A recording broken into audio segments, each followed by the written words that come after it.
ঋণ নিয়ে গাড়ি কেনার আগে যা দেখতে হবে। একটি গাড়ির স্বপ্ন দেশের প্রায় সব মধ্যবিত্ত পরিবারের, কিন্তু স্বপ্ন ও সাধ্যের যোগসূত্র ঘটে না।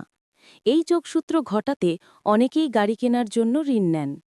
ঋণ নিয়ে গাড়ি কিনলে হিসেবটা ঠিকমতো না করলে বিপদের আশঙ্কাও থাকে। বাজার দর, গাড়ির অবস্থান, কাগজপত্র সব মিলিয়ে সিদ্ধান্ত নেওয়ার আগে কিছু বিষয় ভালোভাবে দেখা জরুরি। ঋণ নিয়ে গাড়ি কেনা ভুল সিদ্ধান্ত নয়, তবে সিদ্ধান্তটা হতে হবে বুঝে শুনে। আর্থিক ঝুঁকি কমাতে সময় নিন, যাচাই করুন, তারপরে চূড়ান্ত সিদ্ধান্ত। এ নিয়ে কিছু পরামর্শ দেওয়া হলো। ১. বাজেট ঠিক করুন। নতুন ও রিকন্ডিশনড দুই ধরনের গাড়ির ঋণ পাওয়া যায়।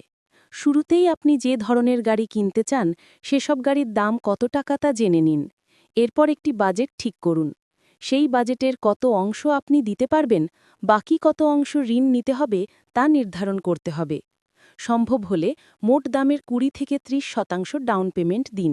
এতে ঋণের চাপ কমবে। ২. ব্যাংক ও আর্থিক প্রতিষ্ঠান ঋণ দেয়। বর্তমানে বেশ কয়েকটি বেসরকারি ব্যাংক ও আর্থিক প্রতিষ্ঠান বেশ কম সুদে গাড়ি ঋণ দিচ্ছে। আর্থিক প্রতিষ্ঠানের মধ্যে এগিয়ে আছে আইপিডিসি, আইডিএলসি ও লঙ্কা বাংলা। এছাড়া ব্যাংকগুলোর মধ্যে ব্র্যাক, সিটি, ডাচ বাংলা ও ইস্টার্ন গাড়ির ঋণের শীর্ষে আছে। কিছু ব্যাংক ও আর্থিক প্রতিষ্ঠান এখন নিজেরাই গাড়ি বিক্রেতা প্রতিষ্ঠানের সঙ্গে চুক্তিবদ্ধ হচ্ছে। সহজ শর্তে ঋণ দেওয়া ব্যাংক ও আর্থিক প্রতিষ্ঠানের গাড়ি ঋণের বিস্তারিত জেনে নিন। ৩. সুদের হার তুলনা করে দেখুন। ব্যাংক বা আর্থিক প্রতিষ্ঠানের সুদের হার, সার্ভিস চার্জ ও মেয়াদ সবকিছু তুলনা করুন।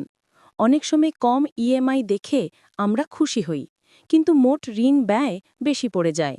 তাই মোট কত টাকা পরিশোধ করতে হবে সেটা জানাটা জরুরি। ৪. ঋণের কিস্তি সাধ্যের মধ্যে রাখতে হবে। ঋণের মাসিক কিস্তি আয় অনুযায়ী হওয়াই নিরাপদ। সাধারণভাবে আয়ের 20 থেকে 25% বেশি ইএমআই রাখা ঠিক নয়। এর বেশি হলে মাসিক খরচে চাপ পড়ে। ৫. গাড়ির বাজার দর যাচাই করুন। বাজারে গাড়ির দাম যাচাই বাছাই করে সিদ্ধান্ত নেওয়া উচিত। একই মডেলের একেকজন একেক দামে বিক্রি করেন, তাই একই মডেলের গাড়ি কত দামে বিক্রি হচ্ছে তা বিক্রয়.com-এর পাশাপাশি সামাজিক যোগাযোগ মাধ্যম ফেসবুকের গাড়ি বেচাকেনা সংক্রান্ত বিভিন্ন পেজে যাচাই বাছাই করা যেতে পারে। তাহলে গাড়ির দাম নিয়ে সিদ্ধান্ত নিতে সুবিধা হবে। ৬. যান্ত্রিক পরীক্ষা করুন। বাইরের দিক দেখে সিদ্ধান্ত নেবেন না। একজন বিশ্বস্ত মেকানিক দিয়ে ইঞ্জিনের শব্দ, স্মোক, সাসপেনশনের অবস্থা, ব্রেক ও গিয়ার পরীক্ষা করান। নতুন গাড়িতে তেমন একটা সমস্যা থাকে না, কিন্তু রিকন্ডিশনড বা পুরনো গাড়িতে এসব সমস্যা থাকতে পারে। গাড়িতে এসব জায়গায় সমস্যা থাকলে পরে বড় অঙ্কের মেরামত খরচ আসে। ৭. কাগজপত্র মিলিয়ে নিন। গাড়ির সব কাগজপত্র ঠিক আছে কিনা তা দেখতে হবে, যেমন রেজিস্ট্রেশন সার্টিফিকেট, ট্যাক্স টোকেন ও ফিটনেস, ইঞ্জিন ও চ্যাসিস নম্বর, ইন্স্যুরেন্স ইত্যাদি। কাগজে গরমিল থাকলে গাড়ি কিনতে যাওয়া উচিত নয়।